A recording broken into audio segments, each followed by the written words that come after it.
Professor Chuman is a longtime leader of Ethical Culture Society of Bergen County in Teaneck, New Jersey. He is a frequent speaker here, so that most of you know him well. He never fails to be challenging and insightful, and it's always an important occasion when he's speaking. Among other things, he teaches in the International Relations program, the graduate program at Columbia University, and he is a founder or co-founder of the Bergen County Sanctuary Project. Thank you. I'm stumbling over these things because I don't have a list here. When I got this email with several instructions, it said that a biography was attached, and of course it wasn't, and so I'm winging it based on my knowledge of the past. But Joe is an activist as well as a supremely competent teacher, and we all learn something every time he speaks. So I'm happy to welcome him today. His title is Confronting the Twilight of the American Idea.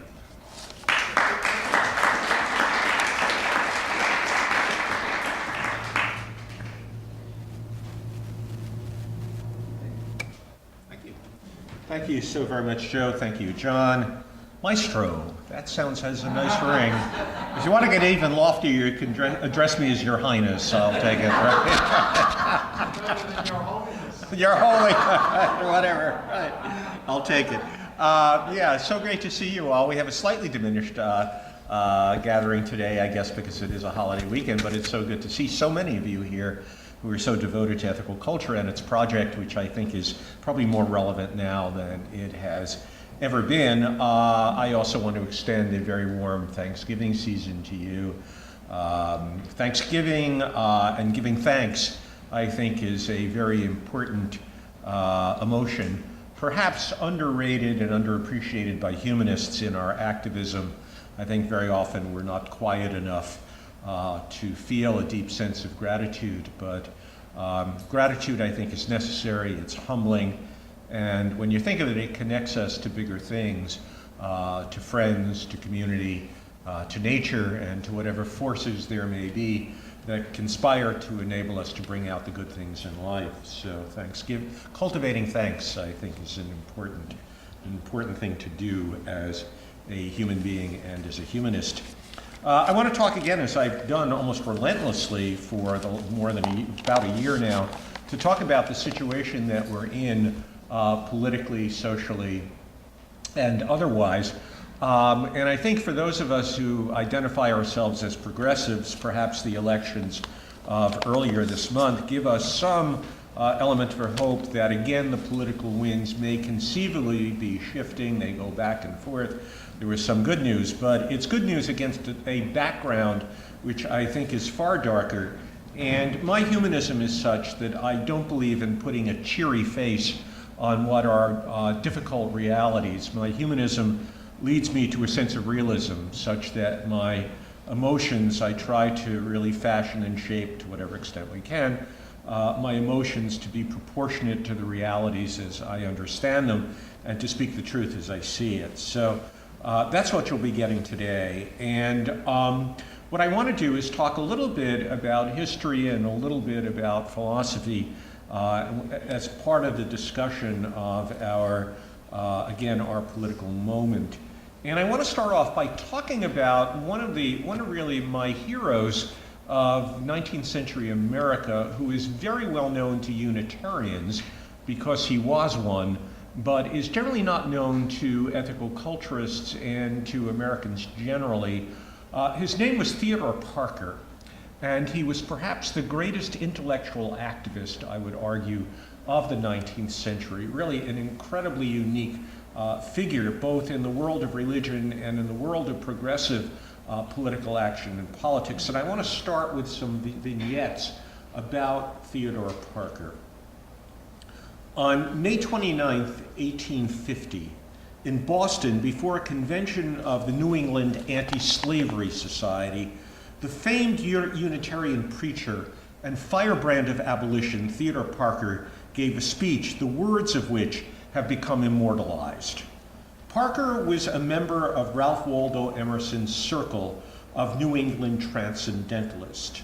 He was both a theologian and a militant activist for progressive causes.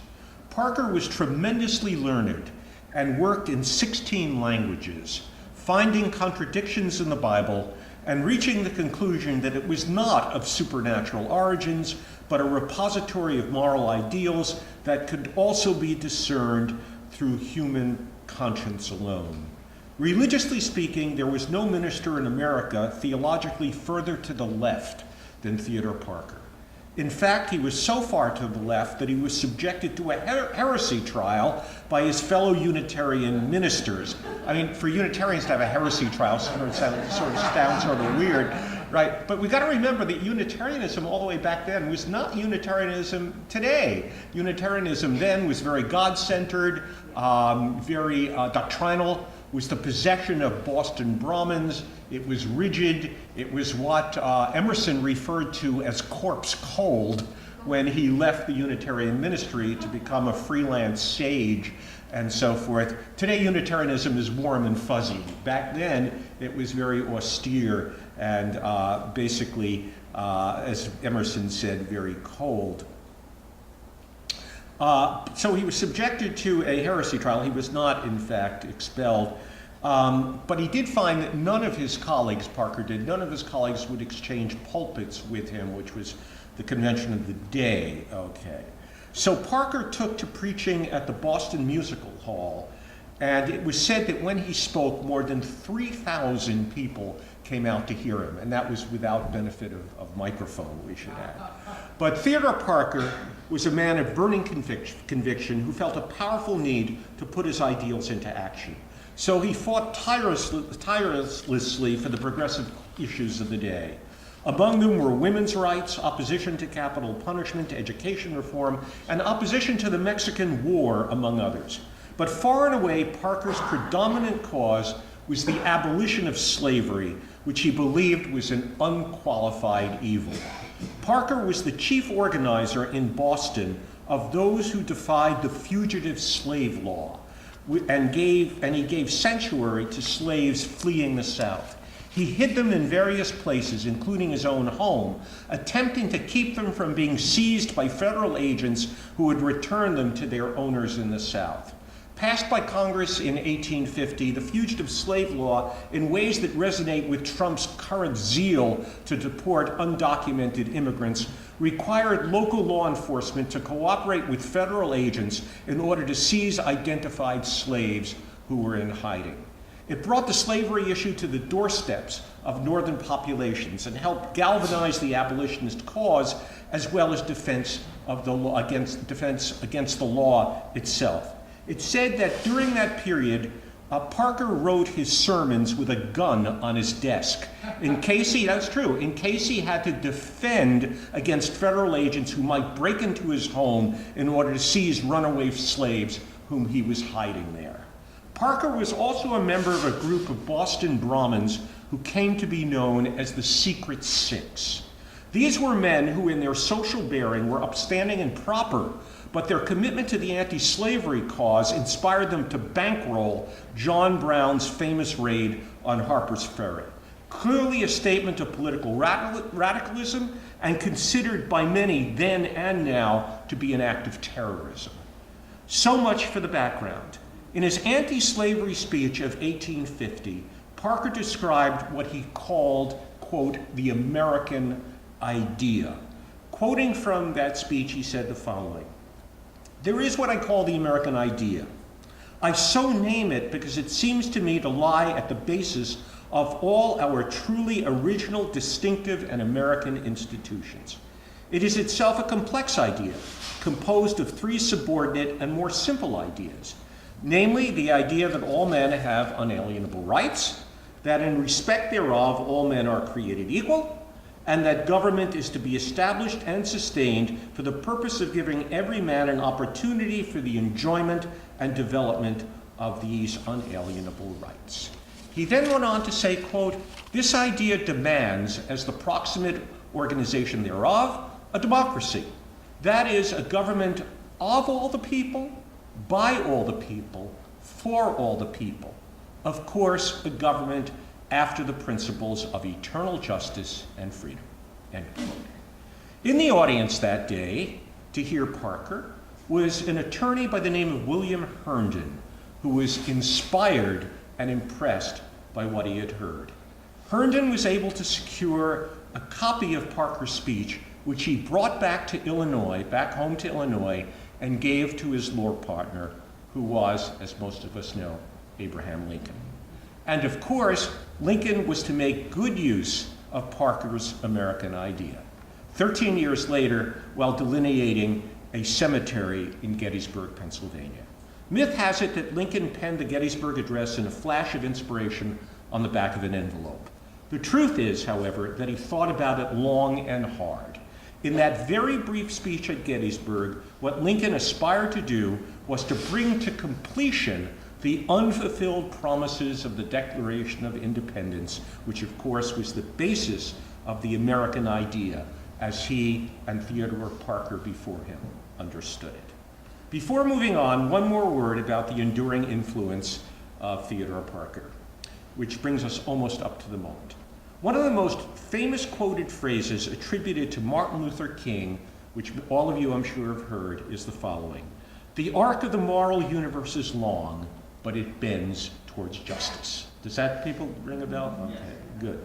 This statement, which King actually placed within the context of Christian hope, and probably did not mean as a presumption of political determinism, was actually not original to King, but was a paraphrase of a quote from an 1853 sermon given by Theodore Parker titled "Of Justice and the Conscience." Parker's words were the following, just to give you a little bit of history. He said, "Look at the facts of the world. You see a continual and progressive triumph of the right. I do not pretend to understand the moral universe. The arc is a long one. My eye reaches but little ways. I cannot calculate the curve and complete the figure by the experience of sight. I can divine it by conscience.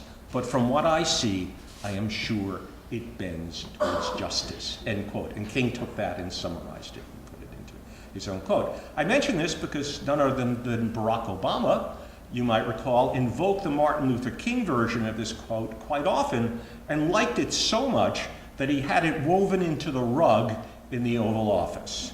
I suspect his successor has had it removed. You'd be surprised if he has. It is often said that the United States is a nation founded on an idea, and Theodore Parker probably articulates that idea as well as anyone. In briefest terms, the American idea rests upon a form of government which political scientists today refer to as, quote, liberal democracy.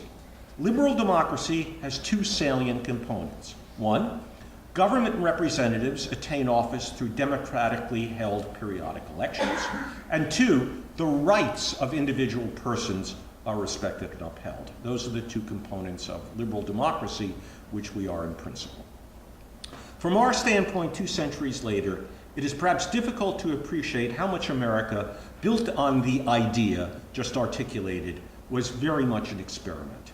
Despite massive exclusions by virtue of race, gender, and property, despite the darkness cast by the Civil War, despite the stubborn endurance of racism and the harsh realities of imperialism, we can nevertheless appreciate how successful the American idea has been.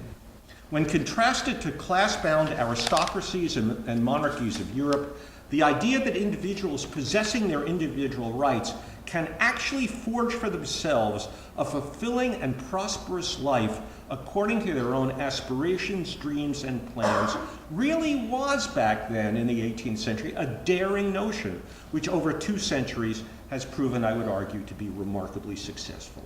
Many nations have tried to borrow from this idea, and its success has been testified to by millions of immigrants desiring to come here in order to build lives for themselves. From an outback colony of Britain, the United States has long been a strong, innovative, very prosperous land of opportunity, proven attractive to its citizens and others around the world.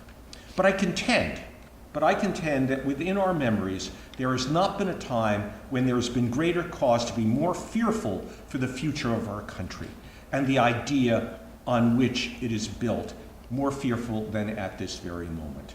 The question we need to confront is whether we have grown tired of the American idea. Are the American people despairing of liberal democracy as a form of government? Are Americans becoming indifferent and blasé to the ideas that have united us as a country and have sustained us? Is the American idea moving into its twilight to be replaced by the dark night of nationalism and authoritarianism in the not very distant future? I think we have reasons to be concerned, if not very afraid. The most damning piece of data confirming this fear appeared in a recent article in The Guardian, though I've read the same statistics in several places recently. Though there was a slight uptick in the number of young people who voted in the last presidential election, and though millennials tend to veer on the liberal side of the political spectrum, these facts provide cold comfort in the face of the following. I quote, "When asked to rate on a scale of 1 to 10 how essential it is for them to live in a democracy, 72% of Americans born before World War II check 10, the highest value. But the millennial generation, those born since 1980, have grown much more indifferent. Less than 1 in 3 hold a similar belief about the importance of democracy." And the New York Times reports recently that while 43% of older Americans thought it would be illegitimate for the military to take power if civilian government were incompetent, only 19% of millennials agreed. These data are supplemented by a recent piece in The Atlantic, which finds that 1/4 of millennials think that it is unimportant for their leaders to be chosen in democratic elections. Okay, these are new data. All right. Democracy is as democracy does. And what these data portend is the question of whether our democracy can survive if the populace which enables democracy has given up on it and doesn't care. To put our situation into context, this tiring of liberal democracy seems to be a global phenomenon. More and more states, democratic nations that is, are veering increasingly towards authoritarianism, are spawning authoritarian governments and parties within, and those that are already authoritarian states are becoming more so. In Eastern Europe, after the fall of the Soviet bloc, there was great hope for the nations of Eastern Europe. But in countries such as Poland and Hungary, we witnessed the emergence of powerful right-wing forces that are controlling the government. In Austria, the far-right Populist Freedom Party just won 26% of the vote in the national elections and will take its place in the new government. In Western Europe, we see the disintegration, the beginning of the disintegration perhaps of the European Union, in the anti-immigrant Brexit movement that has extreme elements within it. We witnessed the emergence of nationalist anti-immigrant parties in France, Holland, and in Germany, the right-wing Alternative Party has just made a significant showing in national elections. Elsewhere, Vladimir Putin, who esteems the Russian czars and in collusion with the Orthodox Church, wants to make Russia great again and appeals to Russia's humiliation in the wake of the collapse of the Soviet Empire. In India, though Prime Minister Modi seeks to make his nation a major player in the globalist economy, he's also the head of the Hindu Nationalist Party, which strives to privilege Hinduism at the expense of minorities, most significantly the huge Muslim minority in India. In China, which will soon become the world's largest capitalist economy, the power of the Communist Party is becoming even more centralized, authoritarian and more deeply entrenched. Israeli society moves steadily to the right.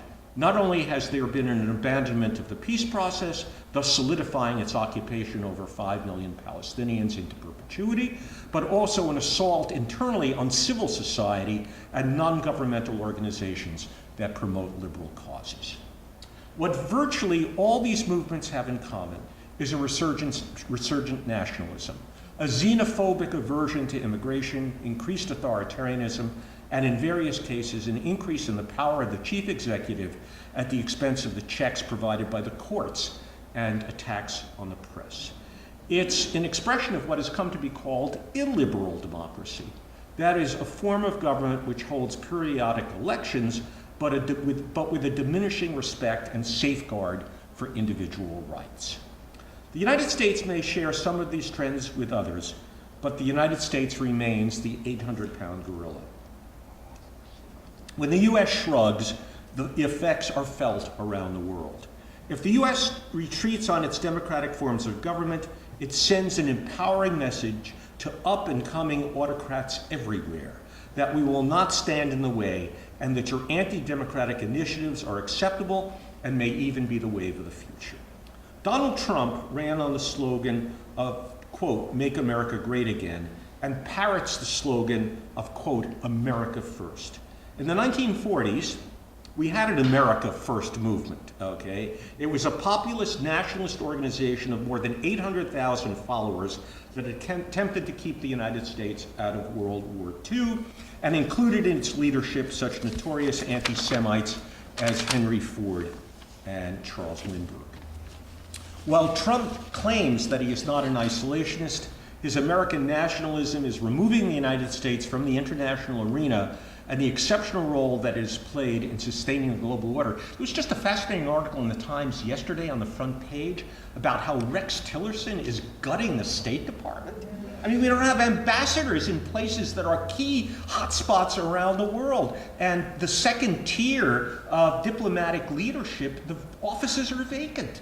I mean, this is an extraordinary, basically, diminishing of it. Just walk through it. People I know who work in the state, they walk through the buildings and the offices are vacant. I mean, this is an incredible diminishing of America's presence on the international stage and its historic role. This retreat, I think, has been pointed out by many, including John McCain, in a recent speech that he made in Philadelphia. Believe me, I don't admire the politics of John McCain, but I will look for help wherever I can find it these days, okay? In that speech, McCain, to his credit, took Trump to task by stating, quote, "To fear the world we have organized and led for 3/4 of a century, to abandon the ideals we advanced around the globe, to refuse the obligations of international leadership, and our duty to remain, quote, the last best hope on earth for the sake of some half-baked spurious nationalism cooked up by people who would rather find scapegoats than solve problems is as unpatriotic as an attachment to any other tired dogma of the past that Americans consign to the ash heap of history. We live in a land made of ideals, not blood and soil. We are the custodians of those ideals at home and their champions abroad," end quote. In that brief passage, McCain lays out why Trump's approach is a negation of the American idea as it pertains to our role in the world.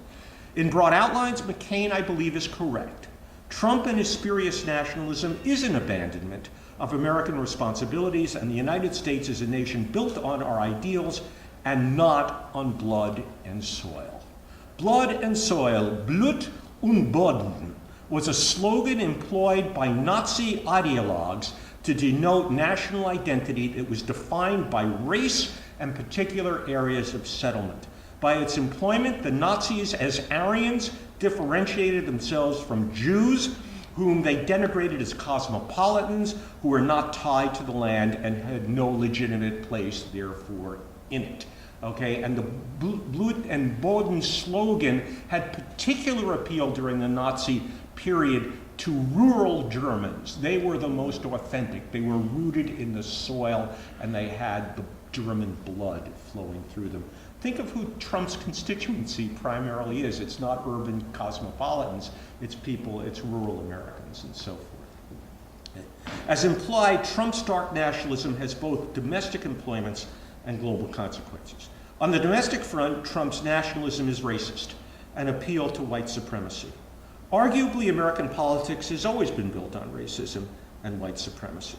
What comes to mind is the Republican Southern strategy, which attracted Southern whites, with such catchphrases as states' rights and standing for law and order, which were racist appeals, which again were coded appeals to racism and race-based fears. What is different about Trump is that he is, without shame or apology, he's made this racism explicit.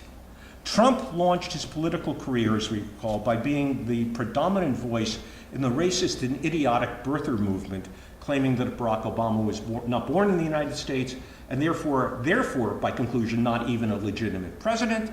And then he called, as you might recall, for Obama to release his college transcripts with the unmistakable implication that a black man could not have excelled at Harvard, okay? I think what we ought to do is demand Donald Trump's high school transcript. I want to know what his high school, right? We ought to demand, right? It'd be interesting, right, to see what, right?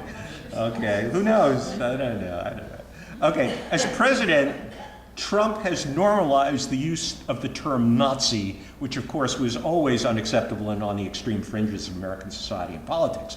He has told us that among the marchers in Charlottesville were some very fine people, thus turning those on the losing side of a public protest in some sense into its winners. And we know very well that in order to appeal to his base, he continuously scapegoats immigrants, Muslims, and refugees among the most vulnerable people among us. This small-minded, vile, and ignorant man has no real and consistent policies. His only consistent policy is personal narcissism.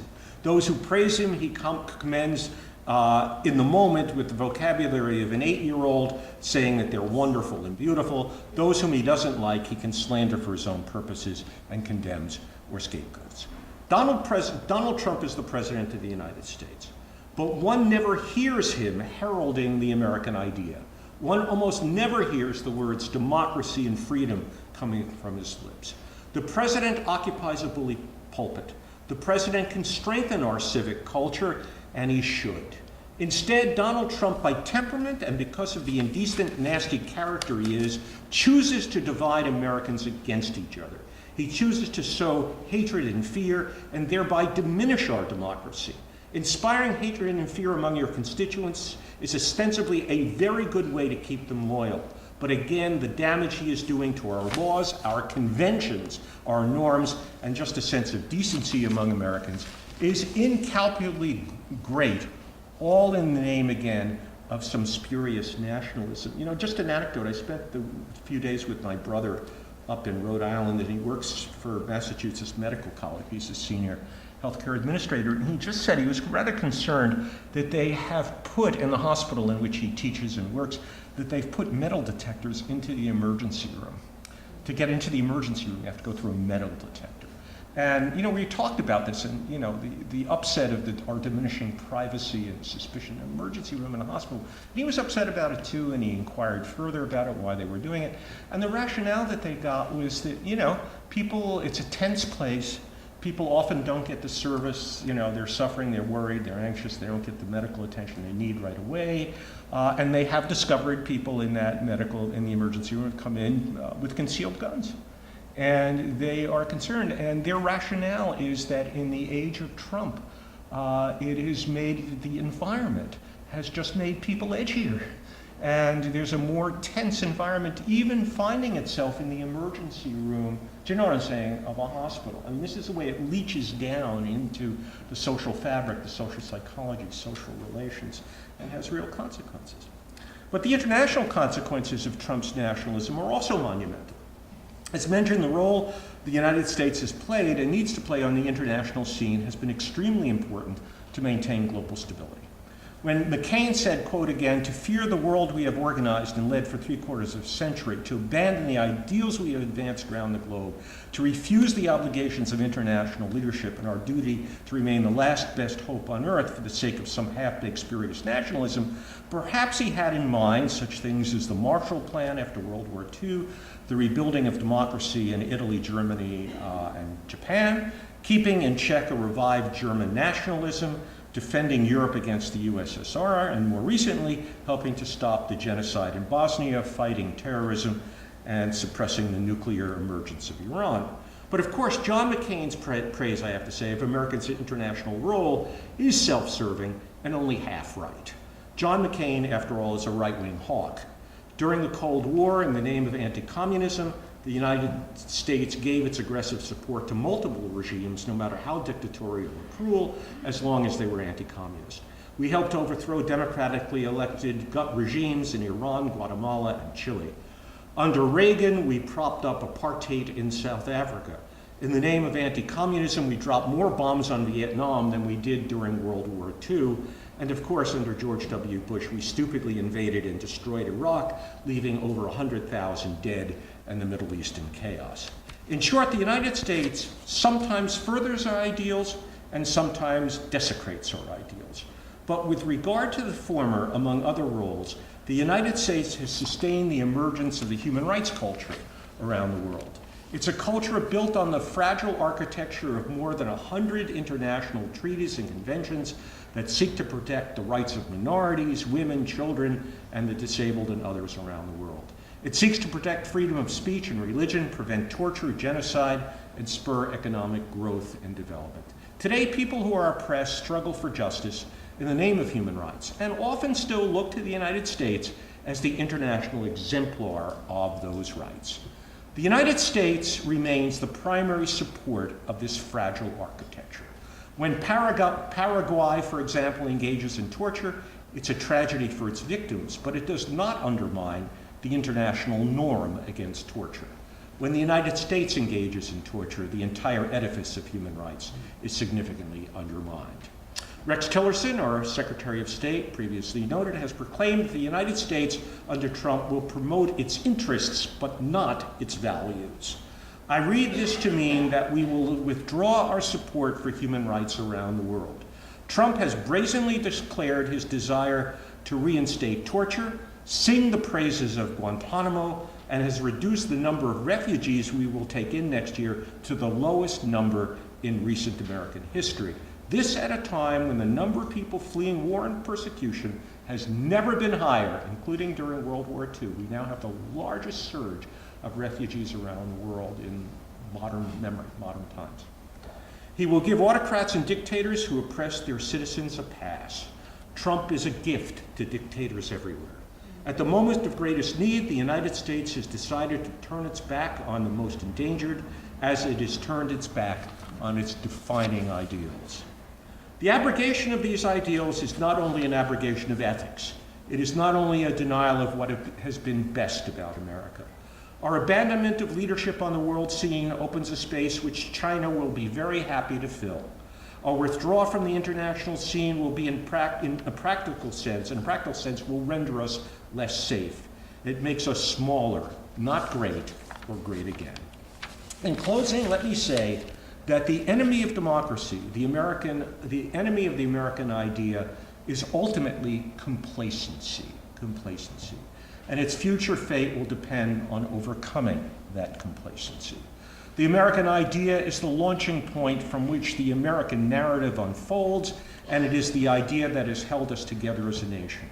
With very few exceptions, even those who have been most scathing in their criticism of America have been critical of the fact that America has defaulted on the promises of the idea and not the idea itself. The reasons for this complacency, I believe, are not hard to find. In simplest terms, democracy does not seem to work anymore. Look at the hatred, division, and stagnation that plague the US Congress. The fact that Congress is controlled by huge moneyed interests that marginalize and neuter the voice of the people whom by definition needs to engage the democratic system can only lead to feelings of despair and apathy. The reality that the doors of economic opportunity have been closed to so many and the promise of upward mobility has all been but destroyed undermines faith in the democratic system altogether. So we ask, what is to be done to salvage democracy and restore faith in it? There are no quick and easy answers, to be sure. It's a long-range problem, but I want to leave you just with some thoughts. First, as a rule of thumb, at times of greatest danger, it's best, I think, to clearly and boldly affirm exactly who we are. I really do think that ethical culture, as minute as we are, and our ethical culture society represents a potent response to the flagging of democracy, and it does this in several ways. We should not take ourselves lightly. I think our role, our mere existence, is more important than we often realize and very often take for granted. We are a democratic organization at a time when democracy is in peril. We are an engaged, active community that overcomes individual isolation and the impotence that comes with being isolated.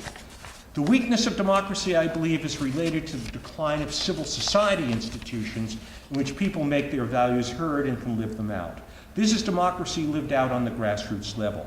But many who are isolated and alone and unconnected to larger communities of support feel disempowered and become unmotivated to vote and to be engaged in the democratic process in other ways. Moreover, ethical culture puts a premium on the uniqueness of the individual. Respect for this uniqueness is essential for the vitality of democracy, especially in our times when societies become so tribalized, when people are categorically accepted or rejected on the basis of which group, ideology, or tribe they represent. Individualism reigns, but oddly it is an individualism that swallows up the individual and the dissenting thoughts and distinctive gifts of individual men and women. Ethical culture, on the other hand, promotes this respect for creative uniqueness and individuality. Beyond ourselves, ways need to be found to remove big money from politics, to restore the system to average folks and not merely corporations, lobbyists, and the super wealthy who control it. We currently live, I will say this unabashedly, we don't live in a democracy. We live in an oligarchy. And I think we need to reclaim our democracy. Ways need to be found to overcome the obscene wealth gap that characterizes our economy.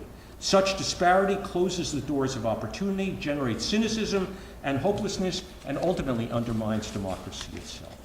We need to produce creative and robust, and here I'll state this, we need to produce, I think, creative and robust civics education in our schools, which will not only lay out the rudiments of democratic functioning, but at best will enchant and be inspiring as well. You know, there was a time when the assumption was among progressives that any and all social problems will be remediated by better education.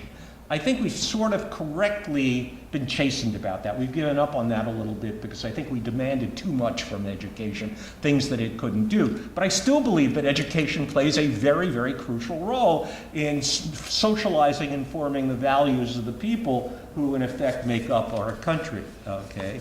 And in addition, and this is a personal bias of mine, I must admit, we need to restore an appreciation for the liberal arts in our education. I mean, I love to tell this personal anecdote, and it's a little bit cocky, but when I was in college in the 1960s, I deliberately never took a course that had any practical value whatsoever. Because my reasoning was, I got 4 gilded years ahead of me, and that's not what college is for. Never thought about making money, never thought about a career. I thought about, I used to read Erich Fromm a lot. I was addicted to reading him. That basically the purpose of education and work was self-fulfillment and self-realization. And if you made money, that was nice, and if you didn't, it was irrelevant. It was personal development and so on. So I went to a proud graduate of the City University, totally free in those days, really marvelous, and I majored in classical Greek, thinking that that was as far removed from any practical utility that I could find. It was great. I went to a huge college. There were 5 students in my class. I had private tutorials with my professor. I got a great education. And you know, I'm still alive to tell the tale. I gotta confess, I'm not rich, okay? I'm not rich, but I have a very, very fulfilling career. I mean, ethical culture is part of my life plan, not to make money, but this, you know, enables a great deal of personal fulfillment as a career. And, you know, I'm not looking for applause. I mean, this is a little bit self-centered, but, you know, there you go. Today, I tell my students at Hunter, where I teach also, can't be quite so cocky. The truth is, in the 50s and 60s, the economy was at our backs, and I could take it for granted I would be taken care of in some way. Can't quite do that anymore. But I think what's gone out with the anxieties of the time is a robust commitment to the liberal arts, which I think are suffering and necessary, I would argue, for a broad-based democratic sensibility among people, okay? If it's elitist, it's elitist. I don't care. I think I'm trying to state a fact. I think it's... Critical thinking Credit, yeah, well, that's part of you're preempting my talk. You want to give the talk? You want? All right. Okay. I think we need to restore a heavy dose of liberal arts in our education. The nature of our economy has created, more understandably, it created the demand for more business courses and emphases on science and technology, all of which have a very crucial place, no doubt. STEM courses and the like. But I fear that this has been done at the expense, and in many places at the evisceration of liberal arts in our education. My brother, again, to invoke my dear brother, teaches medical students, as I said, in a large hospital in Massachusetts, and he is amazed at how unknowing these aspiring young doctors are when it comes to anything outside their narrow field, including politics and have anything to do with social thought. They know the degree of ignorance and the capacity to deal critically with social and political issues is just not there. Okay, it's very, very narrow. Democracy, I think, requires a populace that is broadly knowledgeable and well-informed, and indeed has the character traits that enable for critical thinking, which is absolutely essential in a democracy, especially in an age of fake news and self-seeking, political candidates. You have to have critical thought to weigh what's coming at you in a way that's intelligent and so forth. And lastly, to put a positive spin on the problem, things I have to mention in closing may not be quite as grim as I've depicted them, okay? As mentioned, despite the frightening statistics I cited earlier about young people being blasé about whether they live in democracy or not, there are counterindications. And indeed, the election that we just had earlier this month, again, indicates that a new fresh wind may be blowing to counteract this morass of really resurgent nationalism and the dark forces. I recently, moreover, interviewed a young journalist. I do public interviews in Teaneck with noted writers, with a young journalist by the name of Sarah Jaffe, who writes for The Nation magazine. Her first book is called Necessary Trouble, Americans in Revolt. What this book is a rich descriptive survey of the recent outpouring of grassroots movements, mostly sustained by young people, such as the Occupy movement, Black Lives Matter, the struggle for the $15 minimum wage, the efforts to unionize Walmart workers, to protests over the assault on the public sector unions in Wisconsin, to grassroots environmental initiatives, to Moral Mondays in North Carolina, to multitudes of grassroots movements that never make the news. Okay, they tend to be local and below the radar, but there's a lot indeed that is going on. And the book was written before Trump took office. Since the inauguration and the women's marches right after, those movements, in fact, have multiplied. And it seems that these movements are inspiring many to run for public office, mostly on the local level, and most of the people running are women who are finding their political voice, which I think is very exciting. This is good news, and all I can say is, may it last. Though the night, I think, is very dark, just maybe there will be a new dawn, and we will need to push ahead into the daylight. In closing, I repeat the refrain that democracy is as democracy does, and the American idea is simply too precious to lose. We are all in the game, and the stakes are very high for ourselves, for our children, and our country, and its future. As John Donne famously said, "Ask not for whom the bell tolls, it tolls for thee." So we all need to roll up our sleeves and remain engaged in this vast, marvelous experiment. And with our feet on the ground, let's keep our eyes on the stars.